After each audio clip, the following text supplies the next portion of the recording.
Oh, hey, that was my cue. So I'm your host, Kong, along with my co-host, Kujisak.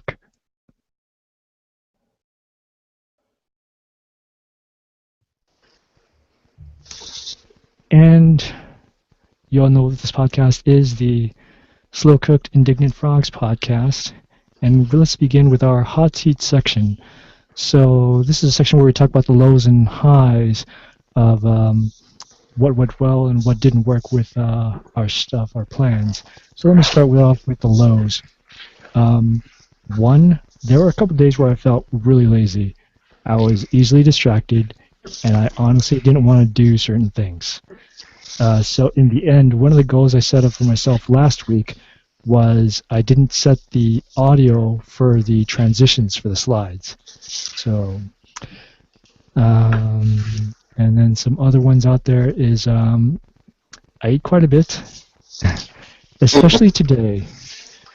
So I didn't keep in line with the calorie cutting goals.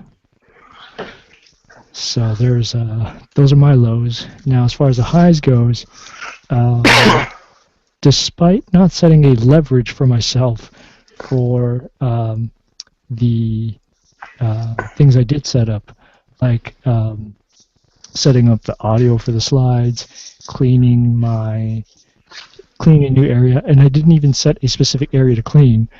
I did end up cleaning an area, so it's not pristine, but it's up there. So I'll count that as an accomplishment. Um, let's see what else is there. That's pretty much all I got from me. What do you got? Well, so I think I'll take a chapter out of your book and start with the lows as well. With the spring break vacation and the trip, I definitely was not on top of logging my food entries or even keeping track of that. Probably ate more than I should. Good news is, because it was vacation, I ended up walking a lot, which, of course, I also did not log. But, and overall, I think the trip was worth it. So I kind of fell off my goal and structure for the time being with the trip and being sick before that. But I was actually on the high side. I'll start with cleanliness. Now, I didn't move into, I need to organize some more stuff, and some of that may even be getting more organizing furniture, like a better dresser and things. But while I did not go through new areas, amazingly, even with a 7-year-old in the apartment and my girlfriend in the apartment during that time, it did not get messier, which I will chalk up to a win, especially since the 7-year-old could be like a little hurricane sometimes. Yeah, that's Managed good. to keep things contained. She stayed in the living room, kind of camped out with this little teepee thing that we were able to put together and take apart and put away pretty easily. Everything stored Nice. back pretty well. No drawing on the walls, no stains on the carpet, which is always a success. So I'll definitely chalk that up to success. Sweet. The other thing I was doing this last week, and I need to go through one more time just to make sure I didn't miss anything, but managed to get. So one of my goals was to get all of my non-car payment, non-rent bills on auto pay with one of my credit cards. The reason behind Yeah. this is it'll be a lot easier to just focus on paying three things. Now, I do have to be careful and probably once every couple months make sure that my bills are in alignment, just so that way I don't get overcharged on a regular bill. But Right. things like my cell phone, my home internet, some of the other little subscription stuff I do, those are pretty flat. So the only thing I really have to watch out for is my electricity. But I've got all those on one credit card, and basically all I have to do, so each time I get paid, so basically twice a month, I will, pay the car payment and put whatever leftover amount. I guess maybe I should step back and tell you how I have my money deposited. So I have a fixed amount that goes to my actual child support. I have a fixed amount that goes to me for bills on my one of my bank accounts, and this bank account actually pays on Thursdays, which is, I guess, convenient when you do the bills, but I mean, it's still 2 weeks apart. It doesn't really matter. And then I have the remainder. So all of the remainder go to another account, and that's where most of my food spending and gas and anything that I want to go buy for myself, or if I want to go we went to a movie called Zootopia, so some of that went out there, and vacation spending, and that's kind of it in a nutshell. I mean, I saw the movie there's too. It was actually good. oh, it was fantastic. Yes, it was wonderful. It was a Sorry, kind go of ahead. pro police movie actually, but yeah. So we so a lot of that, and then from that remainder account is where everything else kind of gets divvied up. So spending money, some savings money, and some of the usual food and gas and all that. Well, and I'll probably reassess this once I start getting my normal paycheck with my new raise. But the fixed amount money that goes to the bank account is strictly for bills. So it's a fixed amount every 2 weeks. It's got enough to cover either rent and some other bills or car payment and some other bills. Now, fortunately, car payment being lower than the rent, obviously more of that extra money goes to the bills.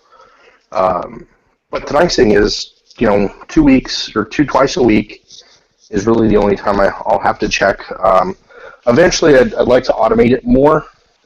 First thing I need to do before I do that, I think, is just get a larger cushion balance in that bank account. Probably a couple months worth of money for all the bills, but that's the next goal. So that'll take a little while to save up. But it's pretty easy to maintain now. It's not fully automated, as in all my bills get paid by themselves, other than the ones that go to the credit card. But really, only twice a week or twice a month, I have to mess with payments, or at least that's the theory. So that's where I'm at right now. Yeah. So that was a big success. Something that I've been meaning to do for some time, and finally got the finances sorted so I could do that. Yeah. If you need any help with that, let me know. I mean, I can always. Yeah. If you need to knock out a budget or something, but of course, warning you right now. Usually, it takes about 2 or 3 hours because I go over I'll ask you for your insurance statements, your credit card statements, and all that sort of stuff. So, sure. Yeah, and one of the things I want to do maybe in the next month or two, especially with the increase in wages, is just make sure, anything that I depleted from this trip is all paid back to its either savings or, make sure all my credit card balances are zero. I need to go through. And so, I mean, there's still a little bit of, it's not all easy breezy right now. But it's actually in a really good spot towards that, which I like. And then the other thing I need to do, one of the reasons why I'm going to put it to this one specific credit card is that I can also look at exactly what I'm paying. So it's going to be a lot easier. I've got really the three things that come out of the main checking account. So it's the credit card, the rent, and the car payment. Then everything else, car insurance. I guess technically I don't have the renter's insurance on there, but that's because I paid it annually, so I won't have to pay it till like October. But rent, car insurance. I've got my electricity, my cell phone, Now it does get a little funky. Probably the thing that I have a little bit more management to do is the cell phone bill, because I've got my family on there, and sometimes that's a little frustrating. Oh right, yeah. Get to play the collections agent every now and again. And they don't also pay my credit card bill, so sometimes I have to move money around for that. But one of the things I might end up doing is upping. So my parents deposit their cell phone bill money in my other checking account because there's a branch office in Albuquerque. Yeah. So what I might just end up doing is have them do that once a month, and then increments my my bill checking accounts, whatever they pay, in half. So each 2 weeks I get a little bit of that money into that. So that way it's not too much of a big deal. My brother's one that pays he pays over the phone. So I don't know. I could just have him pay it when he's due, and it'll just reduce my auto pay amount or something. But right. That's something I still got to work out. But let's see. I got electricity, cell phone, home internet. My Amazon Prime account will bill through there, so that's once every year as well. a couple of the other things I do, and that's pretty much all there is. But I need to go through and double check. So I just want to make sure I don't miss that. And then I got another credit card for emergencies. It's got no balance, so it's one of those things. If I really need to use it, then it comes out. But that's for like car breaking down or something bad happening, or But the best part of it is the fact that my daughter's now closer, so that saves me about $1,000 plane ticket every time I need to see her. So. Oh, that's good. Yeah, it was. It's much better. It was a pretty easy trip up to Oklahoma. Oh wow, they moved there. Yeah, Lawton, Oklahoma, Fort Sill. So her mom was working for the Army Corps of Engineers. Yeah, like 2 hours, 2 hours and 40 minutes, 2 hours and 30 minutes. It's actually closer than when I lived in the Bay Area and they lived in Central Valley. So, which is amazing because it's two different states. Let's see. I'll ask you a question about that later. But as far as setting up budgets and stuff like that, let's see. What do I got? I mean, there are always things that you can always cut down. But I mean, you'd have to look at what it is you're spending on. If you think your electric bills are really high, well, I'll be honest, they're actually not. I think my last one was like $75, which and the one before that was like 45, and that's because it got colder. So my electric bills are generally pretty good. Oh, okay, yeah, there's that. I try to be pretty low impact on my electricity. Yeah, as much as possible. Yeah, for me it's like I go no more than $15 on average. A month? Yeah, a month. Oh wow. Yeah, but I'm not that efficient. No, it's weird because I have my computer on for like pretty much 16 plus hours a day. I think you may want to look at certain appliances that you still have plugged in. Usually the big one is the refrigerator. If it's really old, usually that's going to be an energy sucker. But of course, the cost of going out there and buying a new fridge, I mean, it's probably not worth it. Yeah, well, and it varies. So one of the big things, particularly with my girlfriend's here, is going to be she likes it warmer. So in the winter that definitely impacts it a little bit. Let's see, just looking at it to give you an idea, last month was $68. The month before, $75, $59. Right. November to December was $32 because it was rather warm and I didn't have to run the AC or heater. Nice. And October to November was that was $17, but that was prorated because I switched. There's multiple different electrical companies, and I didn't know that. So when I first signed up, I signed up with a contract on a different company, and they were more expensive. And apparently, my company has a discount with one, so that's the one I go with. And they're fairly decent, and my costs have been pretty low, even considering air conditioning and heating so far, or at least the heating piece of it. Right. I anticipate air conditioning will probably be relatively similar, but it's actually been pretty good, and I generally count myself successful if I keep it below 100. So far with this company, I have. So, how fast do you think you can gather that list of things that you can cut down? I guess maybe a month. I kind of want to see what I'm spending. I think I have an idea on everything, and mostly I want to say I've actually cut down on stuff pretty well. I do have some things like Hulu, which is like $8 a month, and Amazon Prime. So the Hulu I usually use to watch television shows in lieu of cable television. Right. My girlfriend pays for Netflix, so we have that, and then I have the Amazon Prime, which has movies, although I don't usually watch on there. I use the Amazon Prime more for the shipping because with my daughter living out of state, it really makes life easy. Yeah. The downside is Amazon has business here, so I have to pay the sales tax on it. Mm. bummer. But for the daughter out of state, it really makes it easy. I think she thinks Amazon Prime is Santa Claus. So, but I want to say overall, I've got my expenses down. Probably, mostly it's just making sure I don't blow my money on stupid stuff. So, and honestly, a lot of that comes with eating out. So that's probably where I spend a lot of my useless money that doesn't get any value. I mean, sometimes it's worth it, but when that's the easy thing, no, that's what I need to change. And fortunately, my girlfriend's going to be, she's acceptable with that, and I think it'll help once we move in that we're not, I don't have to drive 25 miles to go see her, and then we're too tired to make something, or Right. Yeah.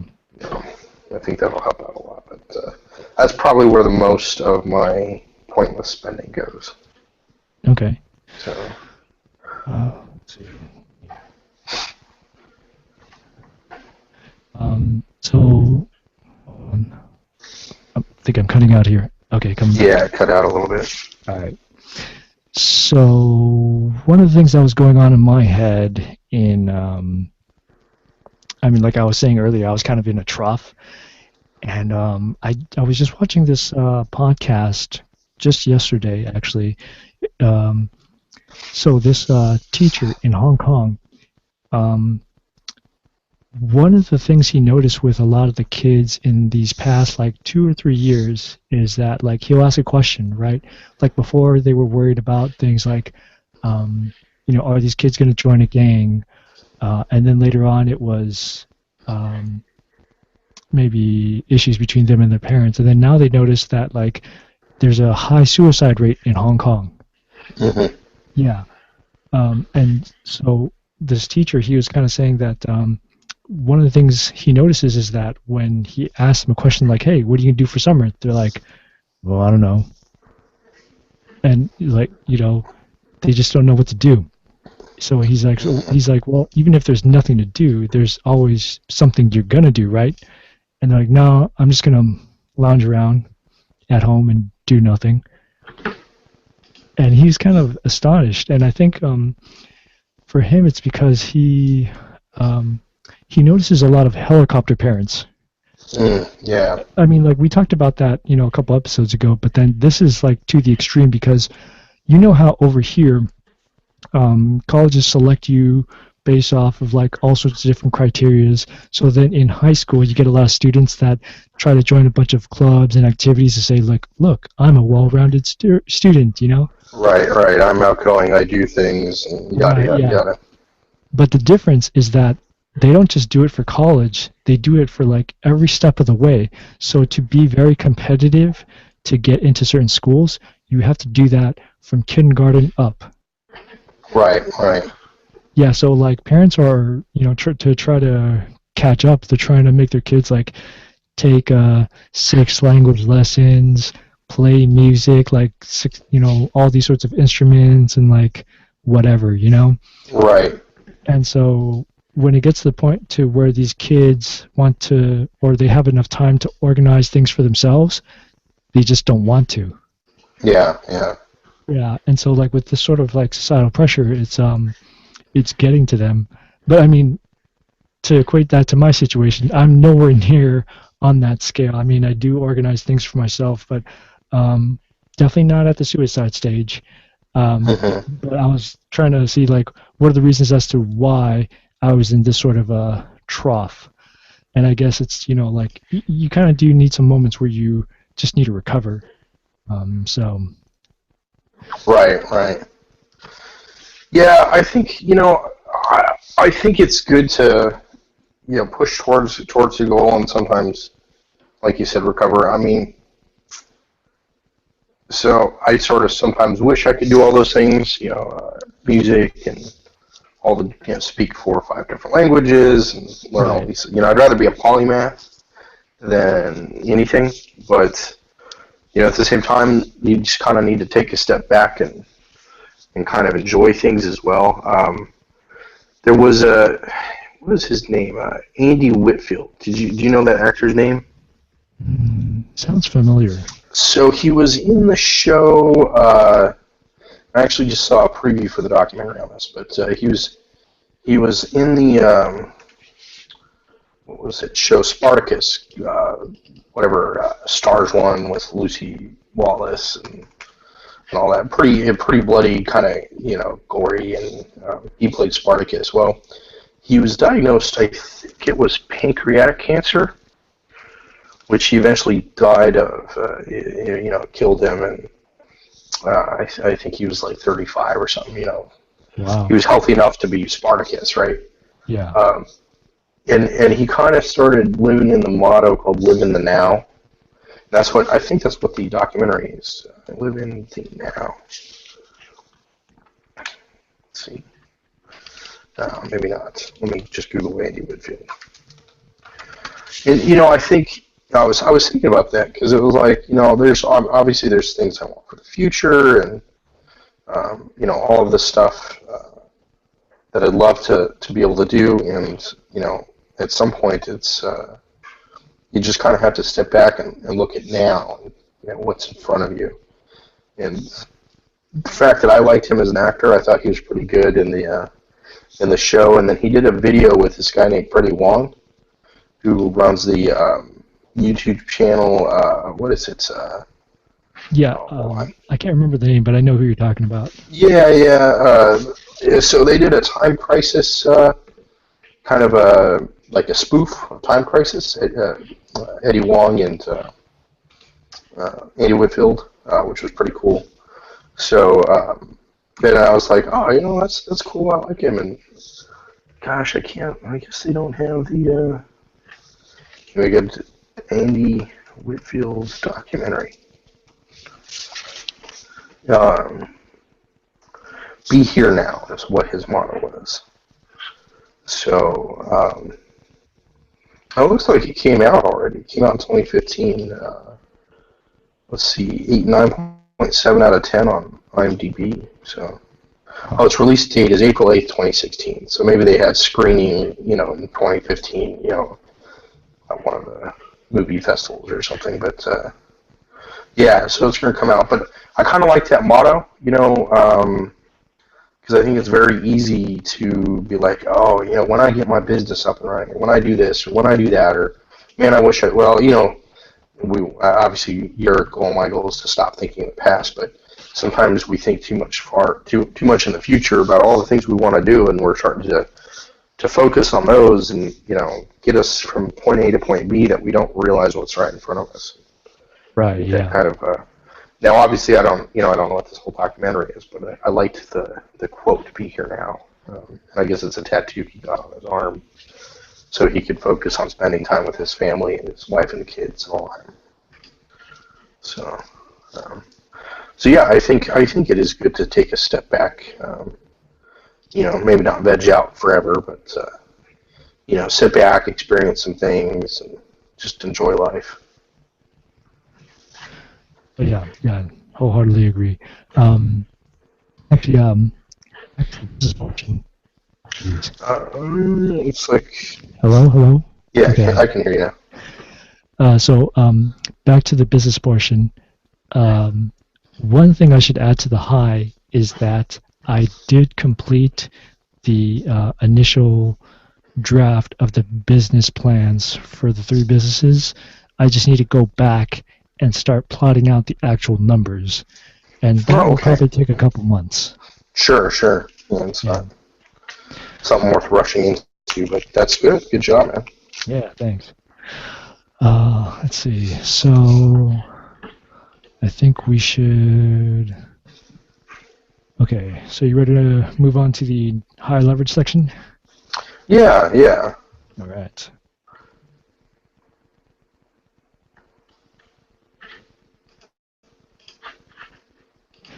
There we go, the high leverage section.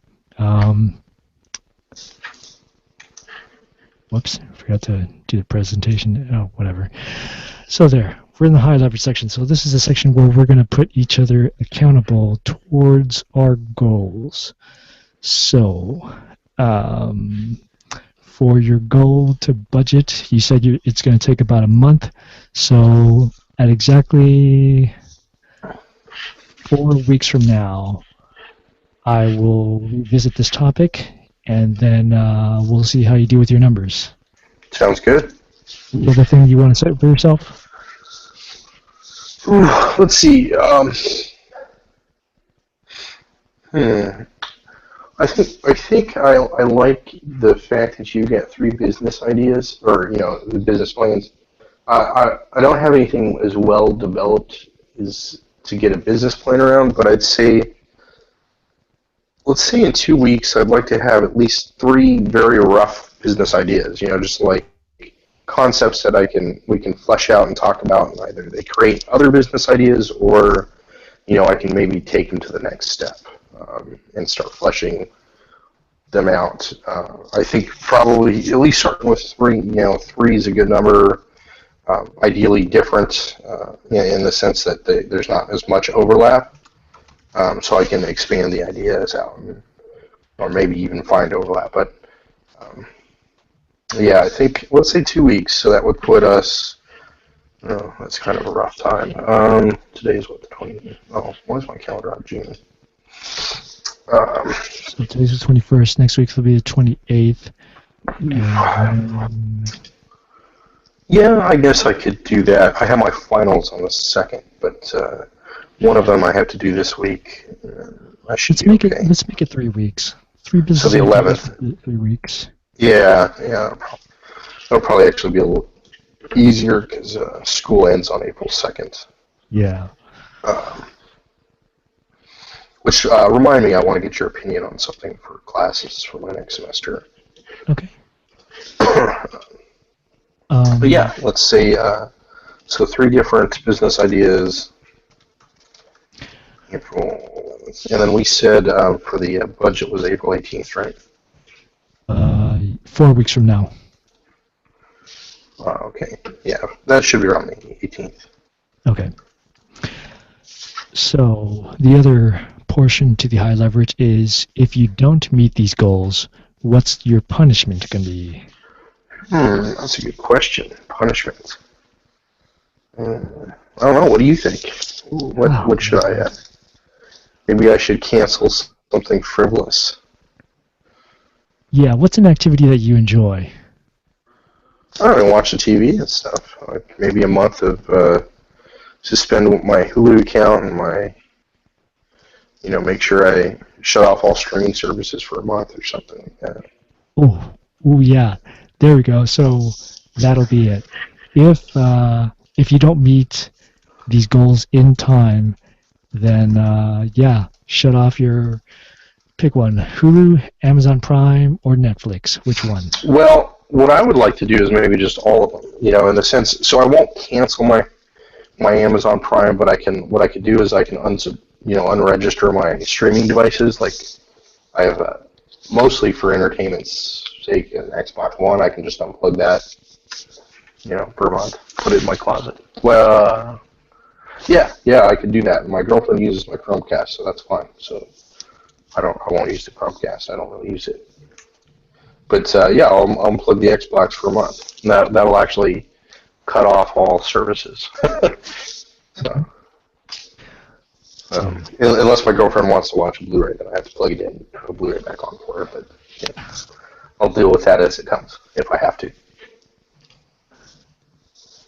All right. So let's see. One thing I forgot to do was set a punishment for myself, I think, last week for some of the goals I didn't meet. So I'll have to remember that. Leverage for me is I will, for audio, for the transitions. Mm-hmm. That's one of them. And let's see here. What are the other ones?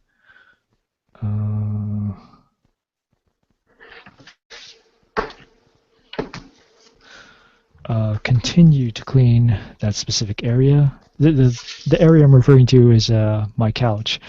So the reason why it's significant is that before there wasn't even a spot to sit down. Now it's just a matter of like shoving one or two things aside and stowing away a cable, and that's pretty much good. So Oh, cool, cool. yeah, Tidying up and all that. yeah. And then after that, I'll move on to the next area. Yeah, yeah. Let's see. So the punishment. It's breaking up a little bit. Yeah, yeah. Okay, there we go. Ah, dang it. Okay. So what's my punishment if I don't meet these goals by the next week?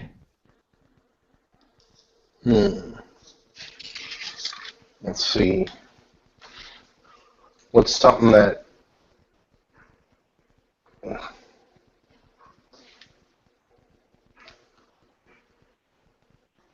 you partake in that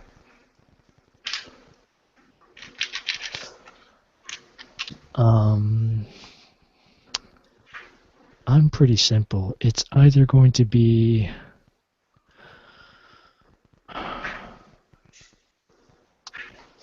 either food or watching some sort of program like TV or streaming TV. right? I would say anything that's educational is exempt if it's for the right purpose. Almost everything I watch ends up being educational. Like it's either some sort of documentary or something. Yeah. The only guilty pleasure I have that is neither of those is like singing talent shows from China and Taiwan. So there's that. Good times, good times. Yeah. So yeah, actually, The Voice, like the Chinese version. Yeah. Holy crap, man! They make the English version look like a high school production. Like seriously, they got like the stage is huge. You got like crowds upon crowds, and then there's like lasers, lights, and like smoke effects, and like all this stuff going on. It's like, geez, these guys aren't just like trying out; like they're having a full-on like concert. Yeah. But unfortunately, The Voice is not showing. But there is another talent show that I'm watching. I think they're like maybe like 2 episodes away from the final. Ooh. Yeah. So I guess I will put off watching the rest of these episodes until I do these. Yeah. Makes sense. Sounds good, I think. Okay, so let's see here.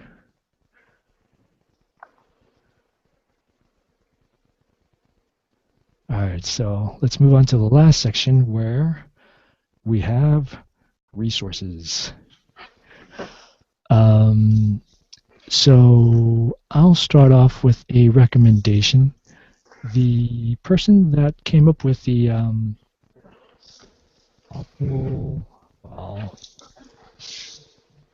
man, I'm cutting off. Can you hear me? Yeah. Okay. So the person that came up with the Optimal Living Daily podcast now has another podcast called the Optimal Finance Podcast. So you actually might want to check that out. Yeah, I actually was just looking at their website earlier. Do they have it linked on their Optimal Finance Daily? Yep, there you go. Well, the icon's on there, but for some reason it's not like you can click on it. It's on the right side. It said category. Oh, I'm seeing. Or at least. I don't know why mine looks different. Oh well, if you go to their main page, it shows like the pictures. And you say no thanks, just take me to the podcast. I kind of hate those newsletter things, but yeah, they have Optimal Finance Daily. I get why they do the newsletters. I understand it from a business perspective, but I hate them. Right. Yeah. I mean, although they are very effective. Oh yeah, you get communication. I mean, man, talk about a direct link to your readers. Right. So That is my recommendation. What about you? What do you recommend? So I actually stumbled upon this under the entrepreneur subreddit. So obviously I don't know if this guy is exactly what he claims, but he does have a pretty well developed blog. So I assume it's the author of the blog. Um, he actually had, it was titled From Engineer to Entrepreneur to Blogger, 7 lessons from life I learned full of changes. So like what you study is not necessarily what you'll end up being doing. Be a life optimizer, which I think is a lot of your goals, my goals. Focus on holistic thinking. Break out of homeostasis. You're not afraid of change, but of the period of pain associated with change. Change. And then when you go through a hard time, reboot. Understand why you want to make money. So he's got the lessons that he learned and then the takeaways from them, and then a link to his blog, which also looks somewhat interesting. I bookmarked it. I haven't had time to look at it, but it's called The Quintessential Man in Pursuits of Bold Ideals. So he's like self-development, social lifestyle.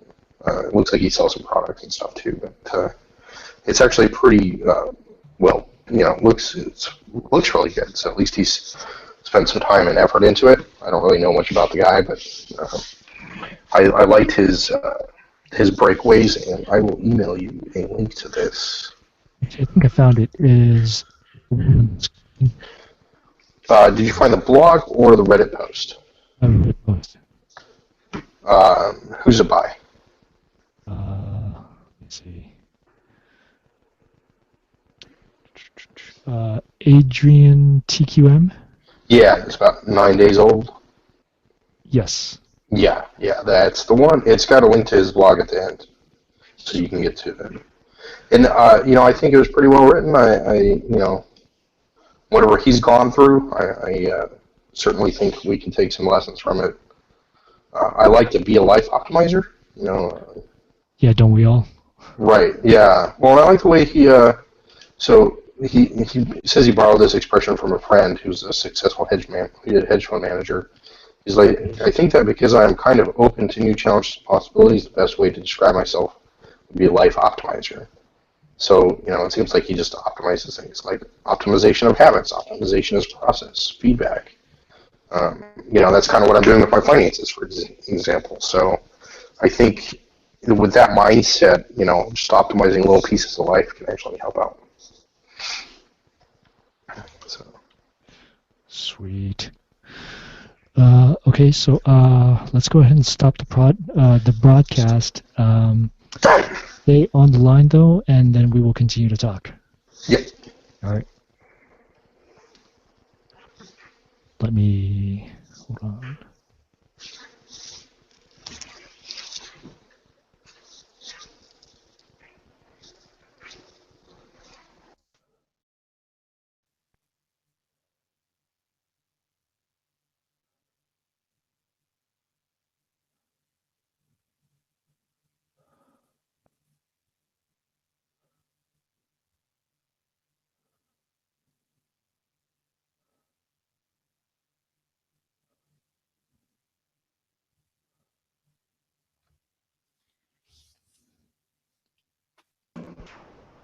Hey, can you hear me?